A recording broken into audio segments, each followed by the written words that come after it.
TMC is BJP is leading by 3 seats. और ये Pashchim Medinipur में TMC and the Purva Bardhaman TMC is leading. BJP has not won a single constituency in Purva Bardhaman district. And अभी पूरी tally क्या है और बाकी राज्यों का क्या है अपडेट? बाकी राज्यों का update yes I am showing. Yes, तो तमिलनाडु में इस वक्त DMK plus is leading by 10 seats. Kerala में UDF is leading by only 1 seat. टक्कर का मुकाबला है LDF एंड UDF के बीच में. असम में इस वक्त BJP is leading highly by a large margin 37 and Congress is only 7 seats.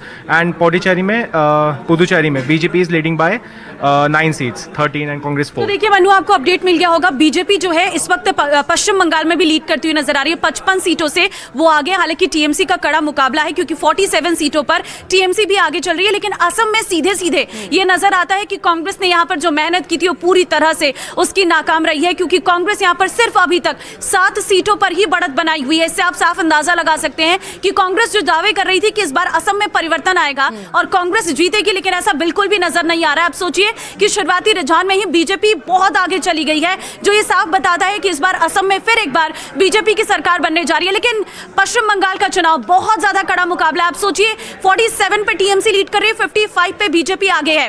तो बहुत छोटा सा ये अंतर है. और इस वक्त जो खास तौर पर जो हॉट सीट है उसमें भी अगर हम देखें तो टीएमसी अधिकतर जो हॉट सीट है वेस्ट बंगाल की वहां पर आगे बढ़ती हुई नजर आ रही है. वहां पर टीएमसी का ही कब्जा है. मतलब कि ममता बनर्जी ने जो मेहनत की है वो साफ नजर भी आ रही है. लेकिन हाँ, बीजेपी को हम इग्नोर नहीं कर सकते हैं, क्योंकि बीजेपी में प्रधानमंत्री नरेंद्र मोदी की बात करें या फिर गृह मंत्री अमित शाह की बात करें, सभी बड़े लीडर्स ने पूरी मेहनत की है. इस गर्मी में भी उनका कोई जोश कम नजर नहीं आया है. और हमने देखा किस तरह से जनता के साथ कनेक्ट करते हुए प्रधानमंत्री नरेंद्र मोदी नजर आए थे. तमिलनाडु में भी बहुत मेहनत की है. तमिलनाडु में किस तरीके के रिजल्ट हैं?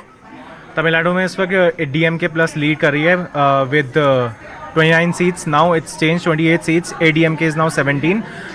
यहाँ पे गैप अभी काफ़ी बना हुआ है ADMK और DMK के बीच में. But in Kerala the gap is very low. Only 1 seat का गैप है. टक्कर का मुकाबला है. वेस्ट बंगाल में अभी एक अपडेट आया है. वेस्ट बंगाल में TMC is now 54 and BJP is 59. सो यहाँ पे भी टक्कर का मुकाबला चल रहा है. कोई भी आगे बढ़ रहा है. एंड हमारे पास लाइव अपडेट आ रही है. तो देखिए लाइव अपडेट आ रहा है. इस तरह से फोन कॉल के जरिए रिपोर्टर्स लाइव अपडेट देते हैं मनु, और उसके बाद सीधे हम अपने दर्शकों तक ये लाइव अपडेट देते हैं. लेकिन अभी टीएमसी जो है वो 55 सीट्स पर आगे चल रही है. ये अभी तक बड़ा अपडेट है. और बीजेपी जो है वो 59 सीटों पर आगे चल रही है. और आप माहौल देख सकते हैं इस वक्त लाइव रिजल्ट हब का. देखिए किस तरह से हलचल बढ़ गई है, क्योंकि अब धीरे धीरे रुझान जो है वो नतीजों में तब्दील हो जाएंगे. और क्योंकि बहुत ज्यादा इस बार पश्चिम बंगाल का चुनाव काफी दिलचस्प रहा है, तो ऐसे में सभी की नजरें, पूरे देश की नजरें हैं. और हम यहां से सबसे पहले रिजल्ट जो है न्यूज़ 18 आपको इसी लाइव रिजल्ट हब से देगा. मनु बिल्कुल ममता, आपका वापस रुक करेंगे. और देखिए ममता ने बताया कि किस तरीके से नेक टू नेक मुकाबला वेस्ट बंगाल में चल रहा है. असम में जो है वहां पर भी बीजेपी ने लीड बनाई हुई है. हमारे साथ 2 खास मेहमान टीवी स्क्रीन पर दिख रहे होंगे. निमिषा गौड़ बीजेपी की तरफ से अपनी बात रखने के लिए प्रवक्ता जुड़ गई है. CB यादव देख रहे हैं आप,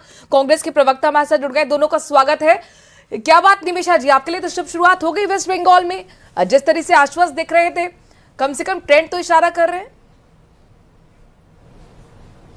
देखिए, भारतीय जनता पार्टी और भारत मां भारती की सेवा करने वाले सेवक मिलकर के दक्षिण राज्य में अब विकास की लहर बहने वाली है. आप देखिए 5 राज्यों में से जिस तरह से वेस्ट बंगाल और आप देखिए असम में हैट्रिक का विश्वास, डबल इंजन की सरकार, वेस्ट बंगाल में कुशासन का अंत. और आने वाले समय में आप देखिए तमिलनाडु पांडिचेरी में एनडीए की सरकार बनेगी और केरल में भी हमारा वोटिंग परसेंटेज भी बढ़ेगा और हमारी सीट में भी बढ़ोतरी होगी. समझना होगा अब जो जनता जनार्दन है ये झूठे वोट बैंक या झूठे मैनिफेस्टो में नहीं आती है, वो रिपोर्ट कार्ड देखती है. गांव से लेके शहर तक, युवाओं से लेके बुजुर्ग तक, और सभी मां बहनों ने बढ़ चढ़ करके प्रधानमंत्री नरेंद्र मोदी के नेतृत्व वाली एनडीए सरकार को बढ़त दिलाई है. कुशासन का अंत होगा पश्चिम बंगाल में और अब सुशासन की ओर वेस्ट बंगाल बढ़ेगा. चाहे आपने लोकतंत्र के पर्व में जिस तरह से बढ़ चढ़ करके राजस्थान के अंदर आप देखिए भाजपा की सरकार है, और अब आने वाले समय में वेस्ट बंगाल जहां पे बहुत सारे राजस्थानी भी हैं, आप देखिएगा कि वहां पर आप पूरी तरह से भारतीय जनता पार्टी आने वाली है. क्योंकि समझ गए वहां सर। पर रुझान है, यहाँ जनता पर ने रुझान है, जाहिर तौर पर और इसमें 93% वोट डाल काफी करके confident नजर ये आ रही है। साबित किया। अच्छा, मिथिलेश जामिनी जी भी जुड़ गए हैं, वरिष्ठ पत्रकार हमारे साथ जुड़ गए। मिथिलेश जी, बहुत स्वागत आपका, लेकिन उससे पहले सीवी यादव जी से एक कमेंट ले लेती हूँ। आप बताइए, कहाँ रह गए आप लोग? ना वेस्ट बंगाल में दिख रहे हैं, ना असम में दिख रहे हैं।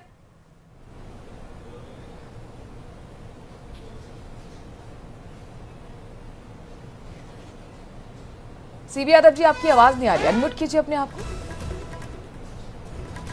5 राज्यों में से 2 राज्यों में तो इनकी सीधे आवाज तो स्पष्ट वैसे ही जनता रुझान ने दिख बंद रहे कर हैं। दी है। बीजेपी कह रही है कि दक्षिण के अंदर वो जो है बहुत बढ़िया प्रदर्शन कर रही है, दक्षिण में तो खाता भी नहीं खुलता दिख रहा है उनका। दक्षिण तो पूरी तरह से इनकी जो सांप्रदायिक राजनीति है, जो उनकी जो पूरी ध्रुवीकरण की राजनीति है, उसको पूरी तरह से नकार चुकी है। जहां तक बात आती है भारतीय जनता पार्टी को जनता पे भरोसा, तो 1% भी भरोसा नहीं है जनता पर। अगर जनता पर भरोसा होता तो डिलिमिटेशन कमीशन बना ही नहीं है, और असम के अंदर जिस तरह से परिसीमन किया गया है वो बिल्कुल एक नंगा नाच है। किस तरह से वहां परिसीमन के नाम पर जो चीजें की गई है, किस तरह से जोड़ा तोड़ा गया है, और परिसीमन के माध्यम से जो चुनाव जीतना और जो चीजें की गई है। बंगाल और दूसरी जगह देखा गया कि इस बार अब चुनाव नहीं होते हैं। अब चुनाव में 3 चीजों के गठजोड़ से कांग्रेस पार्टी नहीं खुल रहा चुनाव है, लड़ती है। अपनी बात रखना चाहिए आपको इस पर। मिथिलेश जामिनी जी, क्या दिखा रहा है ये ट्रेंड? 5 राज्यों की अगर मैं बात करती हूँ, आऊंगी आपके पास सीवी यादव जी।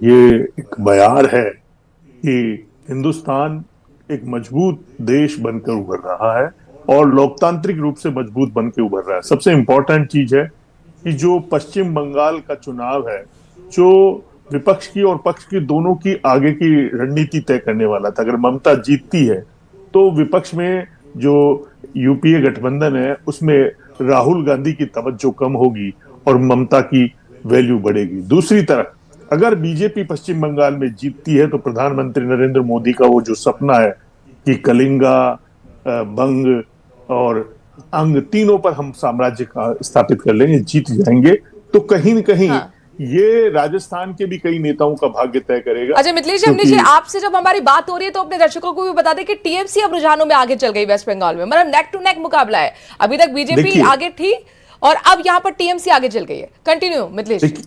देखिए, जो इंपॉर्टेंट चीज है, फलोदी सट्टा बाजार ने आज पलटी खाई है और उसने कहा है कि सीएम के रूप में सबसे ज्यादा अगर दाव लगा है तो ममता बनर्जी के ऊपर लगा है। दूसरा इंपॉर्टेंट है कि शुवेंदु अधिकारी को सीएम के रूप में नहीं माना है।